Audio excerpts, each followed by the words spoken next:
Yo, what is up, guys? Welcome to another edition of Across the Pitch. Myself, Dave Miller, and Mike Barrera to my right.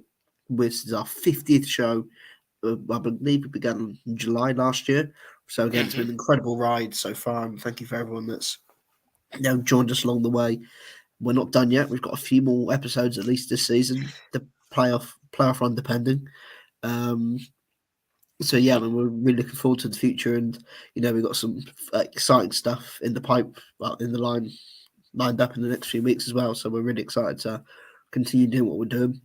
And before we kick off into the Union, looking ahead into the big game against Charlotte this week, we'll jump straight into Mike with the ad reads.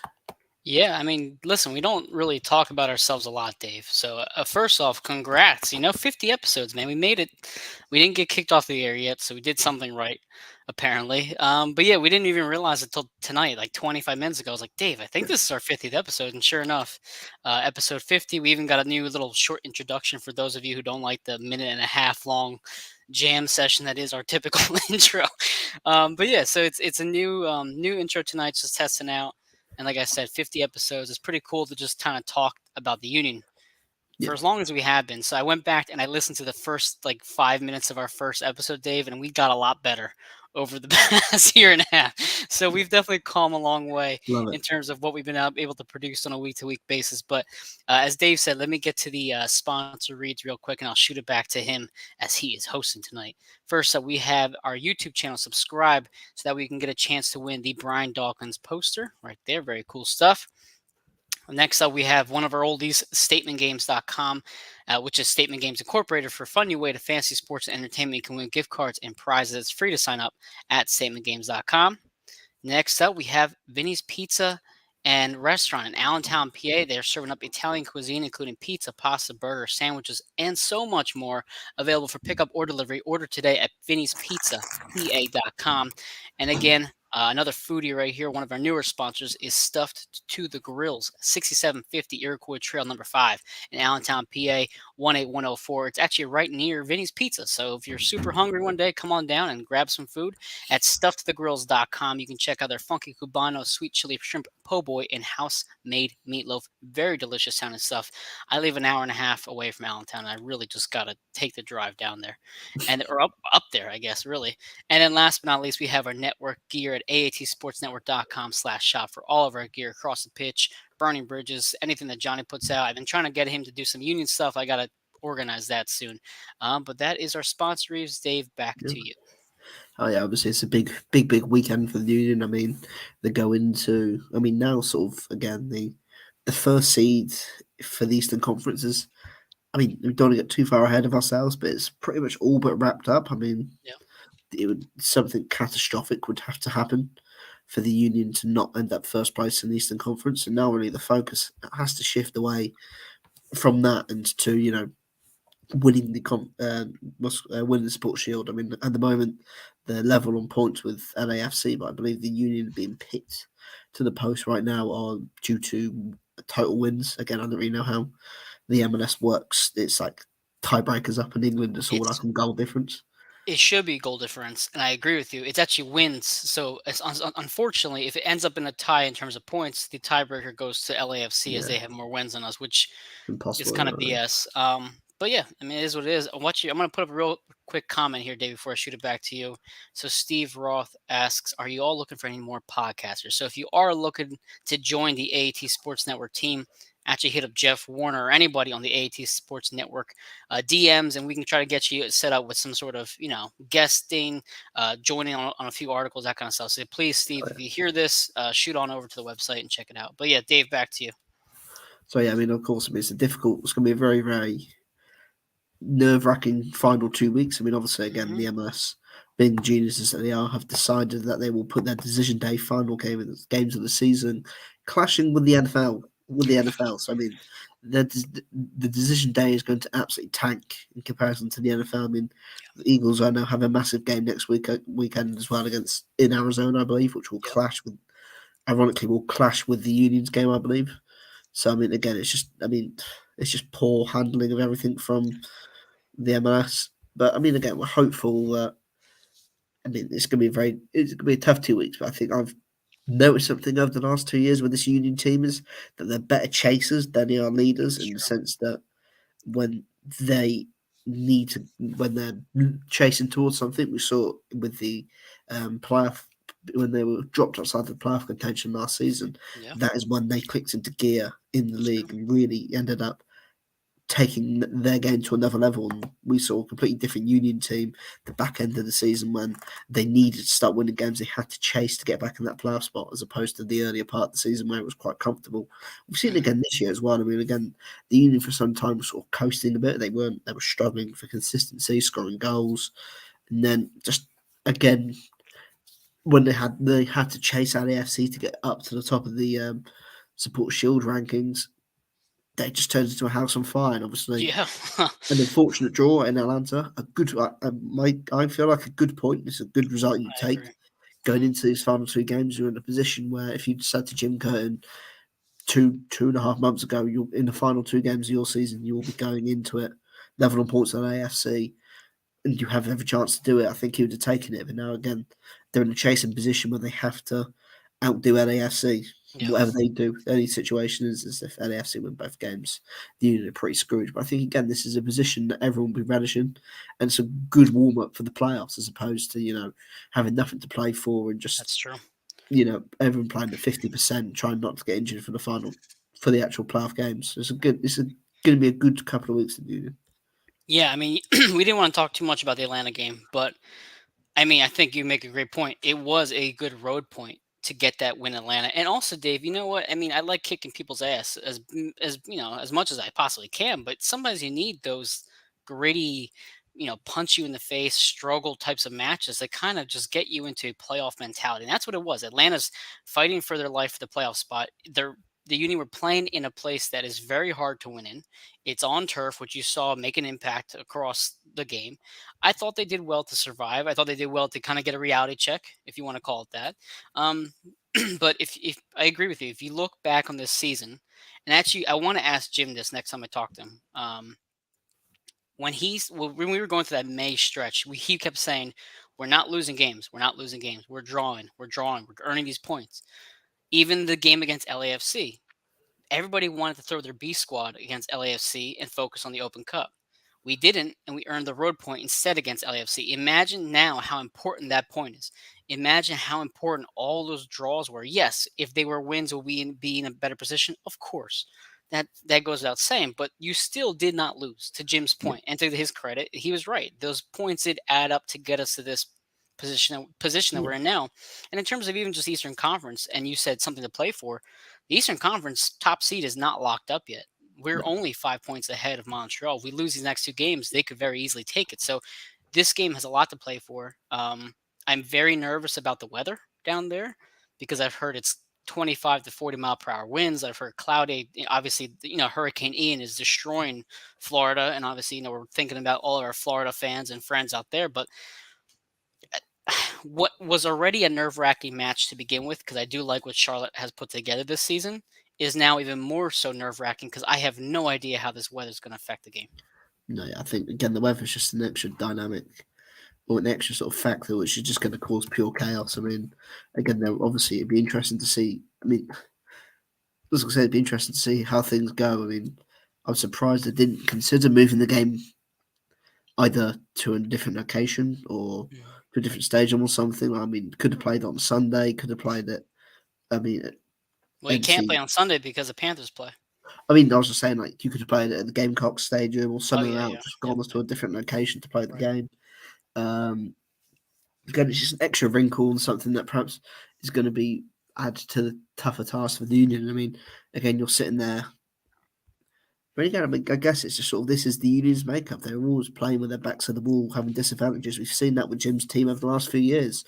Um, Again, even before the COVID year and during the COVID year, you're seeing all these teams, and even last year, splashing out all this money and signing all these star players, while the Union, are creating their own players and scouring the European market for these obscure, unheard of talents who have ended up becoming stars in the MLS. I mean, that's the sense where they've been playing with their backs to the wall. But I mean, even last year in the playoffs, for example, they had the COVID string of COVID cases, which just wiped them out.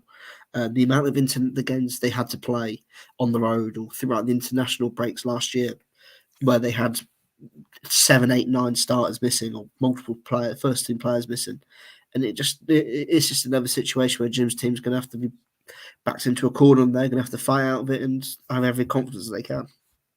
Yeah, I know last year we really focused on the back against the wall. Anytime we had to kind of dig ourselves out of a hole, we were able to overcome it and get a win or get a point, whatever. And like you said, we were in the ninth spot in the East when we got knocked out of the CONCACAF Champions League, excuse me, which Yeah, we just earned a bid for, by the way. So the Union will be back there next year, which is exciting stuff.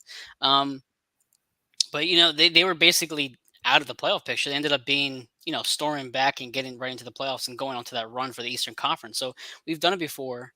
Um, if we were to win on Saturday afternoon at was the game 5:30, LAFC plays the next day in Portland. I think yeah, around 3:30 afternoon. So this game is obviously a must win because there's only two games left. But if you win this match and Portland pulls out a draw and or a win, you're at least 2 to 3 points ahead of LAFC. All you have to do against Toronto is draw at yeah, home. And that makes me feel so much better if we can do that. Now, I mean, that's basically all hands on deck for Portland. They have to get out some points. They cannot lose to LAFC at home. They just simply cannot.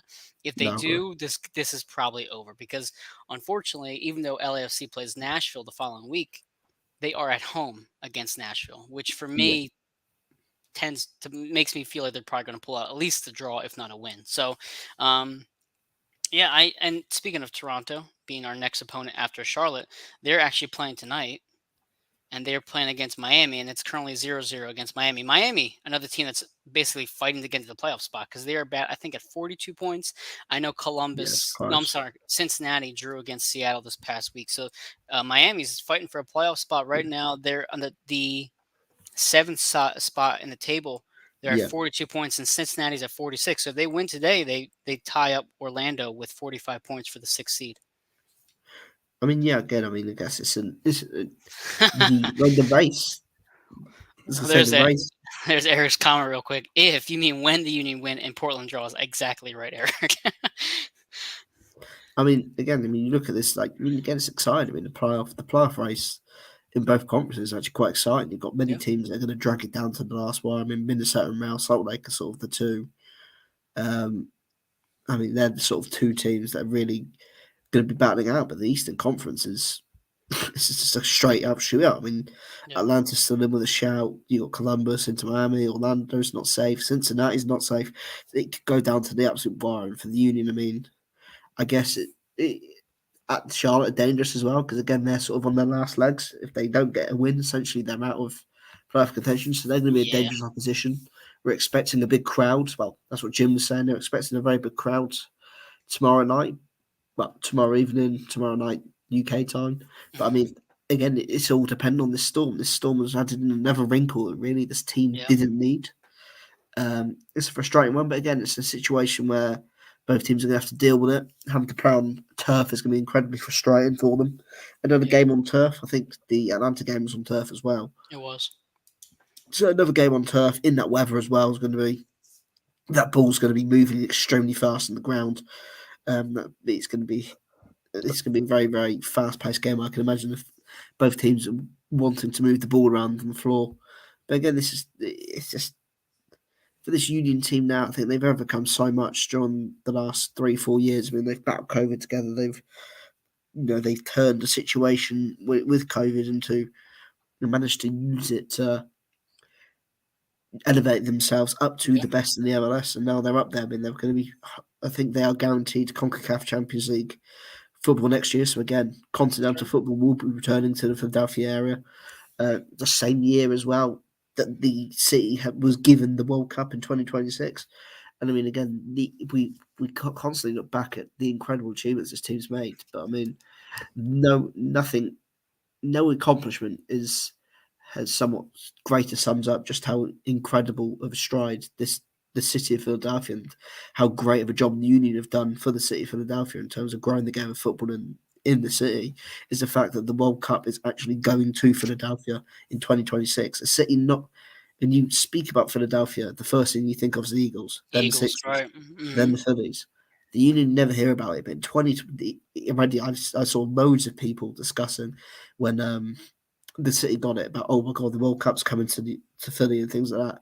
That isn't possible without the work that Jim Curtin, Ernest Tanner, even Jay Sugarman, all the people there have done over the last 3-4 years to elevate this team from nobodies or pretenders to absolute contenders to the team at the top, and they are the reason why the World Cup will be coming to Philly in 2026.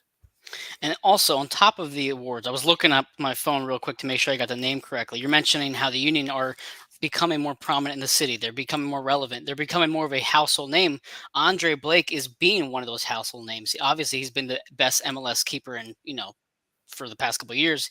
He's incredible, but he just won the John Wanamaker Athletic Award in Philadelphia. And for those who don't know what that award is, it's very prestigious. It goes to either the best player and or team in the Philadelphia area. So Will Chamberlain has won it. I believe they said Charles Barkley has won it. The Eagles have won it in 2018. So these are really prestigious names to earn this award. Andre Blake is winning this award this year. So it's an amazing accomplishment for the Union to have come this far this quickly. But and even going back to what you were saying about the Western Conference, Dave, and I was looking at the numbers as well here. So for one, you have the 10th seed Vancouver with 40 points, and you have the fourth seed Nashville with 47 points. So you have about six teams fighting for at least the fourth to the 10th spot. So you're thinking about Portland, right, which is playing LAFC on Sunday. They're at 46 points. They're only 3 points ahead of the eighth spot, Real Salt Lake. I mean, it's very, very quickly a loss for them could make or break their entire season. So if they were ever to win a game, they have to win this game, not just to make the playoffs, but to keep everybody else away from them as far as possible. And I'm going to pull up another comment from Eric real quick. Um, 20 the Phillies are allergic to the playoffs. It's all about the Union right now, which is very true because the Phillies are playing themselves out of playoff contention. They just got swept by the Cubbies, which is just Yeah, inexcusable. But um, Dave, going back to your point with the presence of the city and the World Cup's coming here in 4 years, to have the Union be so good right now is so important. Not only just for soccer in our area, but players like Jack McGlynn and Paxton Aronson, Brendan Aronson, all these players that are joining these youth national teams are getting worldwide recognition. That all comes back to Philly, and that's just honestly really cool. yeah. I mean, again, it was something that you couldn't think about, like you wouldn't have thought about maybe even 2 years ago in 2021, even last year. And I think it was probably just a pipe dream. I think everyone's probably thought. I mean, there's plenty of northeastern places in the US that would probably get it. I mean, I don't know if New England successfully get it. I'm not sure if New England did, but I mean, then you have DC, New York. You have all those areas around here around the northeast, and to have Philadelphia in there as opposed to the nation's capital is just an incredible thought. Yeah, But again, reshifting our focus to the game on tomorrow night. I yep, mean, the one real piece of injury news that was given was the fact that Bedoya that's right. is somewhat game time decision. Really, no one actually know he's still a doubt for the game, which is a big shame, really. Because I mean, Bedoya has been such an important piece this season to the team, as opposed to. I mean, again, how things planned out last year with him. I mean, it was a shame how he struggled for large parts of the season. I don't know if it was the combination of the intensity of the CONCACAF Champions League and having to, play in the heat of summer as well in the Yeah, US, which again is, I mean, it's difficult enough, having to play such a heavy schedule as a 35-year-old player in the position that he plays and the role he has to play in, but then to have to do double shifts yeah. in horrific conditions in likes of Costa Rica, Mexico, Honduras, or whatever, it's going to take its toll. And I'm Yeah. glad that this year he's managed to, come back and look like himself again. But yeah. No, I agree. I mean, Alejandro. Another bit of news, right? Alejandro got a new contract, Oh so yeah, he'll be back for next 10-year season. I deal. mean, we Yeah, I it's know we good. had the friendly in between the Atlanta game and now, so we kind of forgot all the bits of news. And by the way, Odada looked really good in that friendly from what we've heard, so that's exciting stuff for the future. But yeah, going back to Alejandro, I mean, he's obviously a great captain, great leader on the field. But a part of me is very excited to see Jack McGlynn play on the right side, which will probably be the case. You'll probably have Leon on the Yeah, left. You'll probably have Jack on the right. And I mean, listen, can you replace Alejandro from the presence of him on the field? No, obviously not. And of course, the experience is great. But if you're ever going to replace him, it's going to be Jack McGlynn that you feel yeah, comfortable with because his IQ at such a young age is incredible. His left foot is incredible. He can just see the field beautifully. And as we've seen time and time again, when he starts and when he gets minutes, he does thrive in a great way. And again, I love Alejandro. I'm glad that he's back. A part of me also wishes he may have retired so that way we could see more Jack McGlynn. We could see him I being a mean, starter on the right side. Yeah, go ahead. I think again. I mean, again, it's obviously. I think next year we'll probably see, from the sounds of it. I mean, the way that some people have spoken about it, it really does seem that he was only signed. Um, he was only signed. It seems because of the Champions League coming back in. I think Yeah, he's an extra body, and I think the Union should manage him next year. They could easily manage him and just play him in the league games and let Jack, or just play him in the Concacaf Champions League games and there are games and let Jack McGinn fill in sure. during the actual regular season or vice versa. I think again they have to next year. Next year might be the sort of phasing out year where they. I mean, he's a leader anyway, but sort of phasing him out into more of a role player as opposed to a consistent starter while still being club captain and leading the players like McGlynn, Flack, even Jose Martinez, Aronson, Sullivan, the younger players around him. Yeah. Well, that's the thing too. I mean, this is a whole other episode. We're not trying to make this episode too long. We're trying to cut off in a couple minutes here. But Kai Wagner is, for all intents and purposes, gone as of the winter. He'll probably be Yeah, gone by at some point. I guess was it December, January? He'll be gone. Um, and one of the questions I asked on Twitter the other day was, who on the roster right now today would take his spot? And there was mixed answers. One, he's not on the roster at all, which I agree with. Two, Leon Flock. Three, Matt Real finally gets his chance. There's so many different variables you can put into play here. And I think that having Bedoya at least there still next year allows the transition and the changing of the guard to be a bit smoother because you have someone reliable to lead the team and to take them through this transition period. So as much as Alejandro's coming back because of his talent, and listen, he earned it. He's played great. I'm not gonna knock him. He's played phenomenal. yeah, He also is probably coming back to help guide this team because Jose Martinez could also be gone. So do you have someone as young as Odada playing the six? You have Leon Flock in that position. How do you rotate this diamond you have? Who takes care of Kai's spot? There's so much question marks now for next yeah, year. I feel a lot more comfortable having Bedoya back. So from a yeah. talent perspective and from a leadership perspective, I couldn't be happier to have Ali I, back. I think as well, looking, I mean, again, as you sort of mentioned, there are certain players this year that may very well not be here next year. I think from Yep. Jim's perspective, you look at it, you're going to lose Kai, you may lose Jose. I mean, you may, I don't want to tempt fate, you might end up losing Daniel Gastak to someone in Europe, Oh maybe, no, if he don't say that, continues Dave. playing the Don't. way, like, No. the way he's playing right now. I mean, he could get some heads in Europe, cut some heads in Europe, maybe some teams, he might turn some heads there. I mean, Yeah, of again, course. again, as you sort of said, you're losing three key players there already, or two key players there, or three key players, whatever. You Mhm. then can't afford to lose a key piece like Bedoya, who's not only just as good as he has been on the pitch this year, how influential as he is behind the scenes as well as a That's club right. captain, as the experience, as the leader, the figurehead over the team. And I mean, the way that Jim speaks about himself, and I mean, again, apparently we have been critical of Jim in the past and the way of Sure. his usage of Bedoya. Who hasn't? Who I hasn't? mean, Yeah. but Go I ahead. mean, again, the way he speaks about him in the public, saying like he should have a statue. This is not possible without Ali. That's It right. speaks such high volumes about the man that he is and the player that he is. So, I mean, Yeah. again, he can't. He's not. He's a player that you're going to have to replace at some point. So I agree that perhaps give him another year and phase him out. But again, I think it's the right decision because you can't have such a high turnover for a team that you've kept so close knit over the years. No, I agree. I mean, and also when you think about it, if let's say you lose Kai Wagner, maybe you lose Jose, you still have a pretty good team that can compete in the Eastern Conference. I mean, I'm sure Ali wants to come back and try to win it again or try to compete again. We're back in the CONCACAF Champions League. There's obviously goals to be met and had next year, and I can see that being an incentive for him. Let's go back to the CCL. Let's see what we can do again. And I mean, listen, he's an athlete. He's going to want to play as long as he possibly can. And if he's playing at a high level, which he still is, I don't blame him in the slightest. But um, Dave, before we close up the show here, Charlotte. They are playing us tomorrow at 5:30. I know you're on the call. I'll be watching the game as well. So we'll be Yeah, going back and forth on Twitter. Dave GFC Miller, Embraer1323 on Twitter. Um, it's obviously an important match. This is a must win if you want to win the Shield. It's a must win. You have to take care of business. you need to. With the weather and everything else that is we've been mentioning this past 30 minutes, what is your score prediction for tomorrow? I mean, the Union, I feel like this team is always centered or has some form of chaos around it. So this just isn't. This is just another. This is just another weekend for the Union. I think Jim will sort of prepare them like that. But the way in which they play, the pace that they do possess in the team, it could work in their favour in terms of. It really depends on what sort of how the wind impacts the game. I think that's the big one. The wind is the big one. I mean, if again, and how you decide to play the wind as well. Do you try and play with the wind behind your back in the first half and try and go in for the kill? Do you try and hold out until half time and use the wind to your advantage in the second half?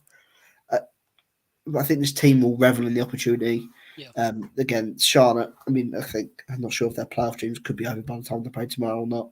So I'm going to go Depends on 2-1. Miami. I'm going to go Depends on 2. Actually, I'm going to go 2-0. I'm going to go 2-0 to the Union. And speaking of the devil, Daniel Gazdag, and do you know what? I think it's time that Olivier Bizer gets on the score sheet. What?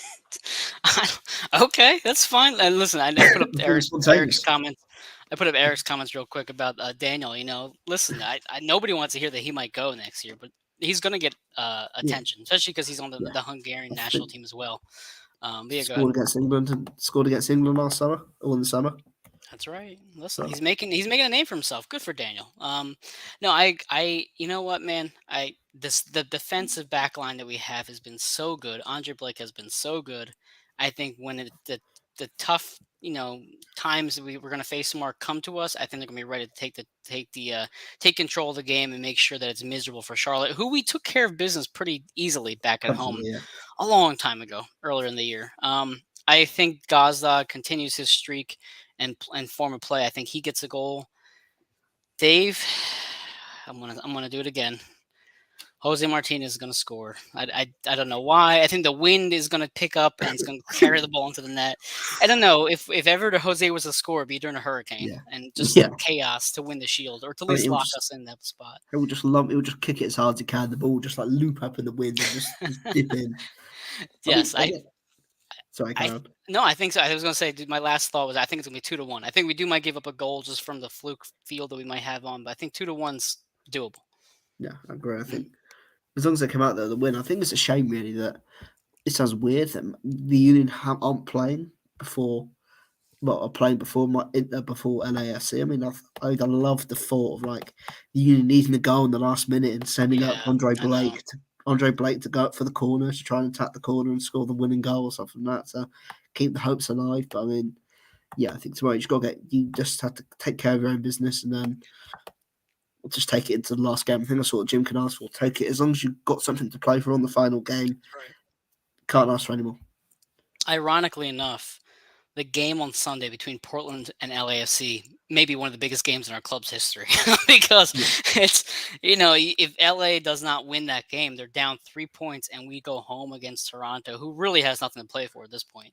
That is, I'm going to be there on Decision Sunday. And if that's the storyline that's going into it, Union draw or win and we win the Shield. And this isn't some fluky COVID Shield. This is legitimate. Long season, no stops, no breaks, no COVID pauses. That will be a sight to see for sure. So, anyway, Dave, let's wrap up the show now. It's about to be 9:00 anyway.